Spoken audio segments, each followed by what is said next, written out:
5월 20일 살아계신 하나님 말씀 요엘 2장 28절부터 32절 말씀으로 구원의 길이라는 제 말씀드립니다. 주의 이름을 불러 구원을 요청하시기를 바랍니다. 다른 이름 불러서는 안 된다는 뜻이죠.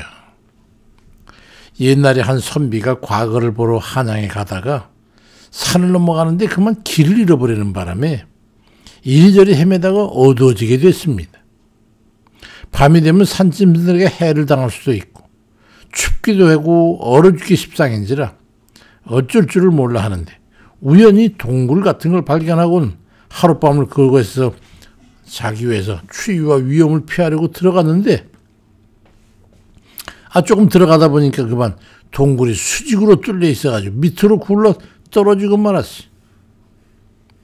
땅속 깊이인지라 따뜻하고 해서 그냥 잠이 들었다가 깼는데 동굴 입구를 통해서 희미하게 밝은 빛이 느껴지는 것을 보아 아침인 것 같았습니다.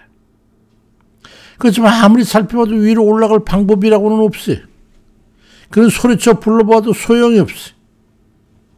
누가 이 첩첩산 중에 더구나 동굴에서 울리는 소리에 귀를 기울일 그런 사람도 없으려니와 사람이 산에 올라올지도 모르겠고 해서 그런 절망 가운데 그만 낙심하고 주저앉아 있다가 가만히 생각하기를 이대로 있는 건 설사 누가 동굴에 들어오거나 지나가는 이가 있어도 알 리가 없으니까 힘이 있는 한 소리를 내야겠구나 하고 그래서 계속 소리를 쳤습니다. 하늘이 도왔는지 지나가던 나무꾼이 뒤를 보러 동굴에 들어왔다가 소리를 듣고 구조가 됐어. 그리고 그 집에 가서 음식도 대접받고 해가지고 기운을 차리고 다시 한양으로 올라가서 급제하고 돌아가는 길에 나무꾼에게 은혜를 갚았다고 합니다. 만약에 그가 다 포기하고 그곳에서 자지러 들고 말았다면 과거 급제는커녕 굶어 죽고 말았을 거예요. 우리도 위기 가운데 떨어져도 포기하지 않고 하늘이 무너져도 솟아날 구멍이 있다는 그런 희망을 품고 오직 구원주가 되시는 예수 그리스도를 따라가는 그런 믿음을 가져야 합니다. 요엘 2장 32절에 누구든지 여호와의 이름을 부르는 자는 구원을 얻으리니 이는 나 여호와의 말대로 시온산과 예루살렘에 피할 자가 있을 것이며 남은 자 나 여호와의 부름을 받을 자가 있을 것임이라고 말씀합니다. 믿음은 고난과 위기를 통해서 시험받게 됩니다. 여유롭고 한량할 때는 기도에 전념하거나 간절히 집중하기가 쉽지 않아요.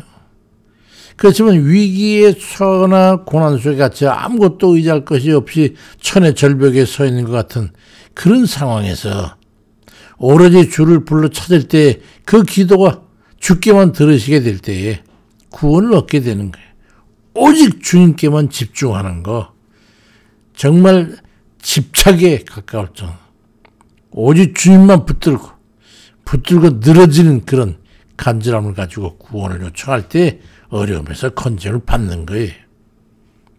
고린도후서 13장 5절에도 너희가 믿음이 있는가 너희 자신을 시험하고 너희 자신을 확증하라. 예수 그리스도께서 너희 안에 계신 줄을 너희가 스스로 알지 못하느냐? 그렇지 않으면 너희가 버리운 자라고 말씀하고 있어. 열왕기 또는 역대하에 보면은 이 모압과 암몬 그리고 마온의 100만 연합군이 쳐들어왔을 때 여호사밧 왕이 하나님 앞에 구하여 이르기를 솔로몬 왕이 성전 건축 기공시대 드렸던 그 기도문을 인용해서 주께 드리는 기도가 있습니다. 역대하 20장 9절에 보니까 만일 재앙이나 난리나 견책이나 전염병이나 기근이 우리에게 임하면 주의 이름이 이 성전에 있으니 우리가 이 성전 앞과 주 앞에서 이 환난 가운데에서 주께 부르짖은즉 들으시고 구원하리라 하셨나이다. 그렇게 구원에 요청하는 기도를 시작해서 역대 20장 11절에 보니까 너는 두려워하지 말고 놀라지 말라. 내일 그들을 맞서 나가라. 여호와가 너와 함께 하시리라고 말씀하시니까. 22절에 보니까 그들이 노래와 찬송이 시작할 때 하나님께서 복병을 두어가지고 유다를 치러 온 암몬 자손과 모압과 세일산 주민들을 치게 하심으로 그들이 패하였다고 기록하고 있어. 그때 여호사밧 왕의 처지가 어떠했는지 성경 구절에 보면 말이죠. 역대 20장 12절이니까 하나님이 우리를 치러오는 이 큰 무리를 우리가 대적할 능력이 없고 어떻게 할 줄도 아지 못하고 오직 주만 바라보아도 절박한 상황임을 고백하고 있습니다. 그가 어떤 상황에서 오직 주에만 의지하고 주를 불러 찾았는가 하는 것을 알 수가 있는 거지. 하나님의 역사는 그렇게 우리가 오로지 주만 향하여 불러 찾을 때에 하나님께서만이 하실 수 있는 역사로 우리의 구원이 이루어지는 거예요. 우리의 구원주는 오직 예수 그리스도뿐임을 기억하시기 바랍니다.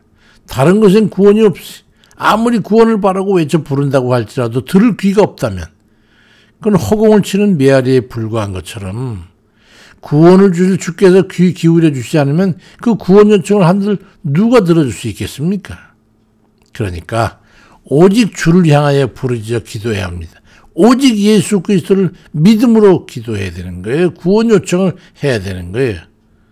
예수 그리스도 주님을 믿고 그 주님을 대상을 명확히 해가지고 간구해야 한다는 말입니다. 이 세상에 존재하는 여한 것들 말고 오직 예수님을 신뢰하고 주를 의지해서 맡기고 전적인 믿음으로 구하는 이들 되시길 바랍니다. 그래야 모든 것으로부터 구원받는 거예요. 세상 사람들은 세상적인 것을 의지할지라도 우리는 오직 예수 그리스도만 의지해야 하는 겁니다. 로마서 10장 11절 이하에 성경에 이르되 누구든지 그를 믿는 자는 부끄러움을 당하지 아니하리라. 한 분이신 주께서 모든 사람의 주가 되사 그를 부르는 모든 사람에게 부요하시도다. 누구든지 주의 이름을 부르는 자는 구원을 받으리라고 말씀합니다. 우리는 모두 희망이라고는 없는 절망의 구렁텅이에 빠진 삶을 살던 그런 이들이 아니었습니까? 동굴과 같이 빠져나올 수 없는 멸망의 수렁에 빠져있던 우리가 하나님의 은혜로 예수 그리스도를 통한 구원에 이른 이들입니다. 히브리 12장 2절에도 믿음의 주여 또 온전케 하시는 예수 그리스도를 바라보자. 그리 말씀합니다. 오직 예수 그리스도만이 구원의 길인 것을 알고 주께서 죽음으로 닦아놓으신 그 길을 따라가면서 주님 뜻을 따라 살아가는 그런 복된 이들 다 되시기를 주의 이름으로 축원합니다. 아멘입니다.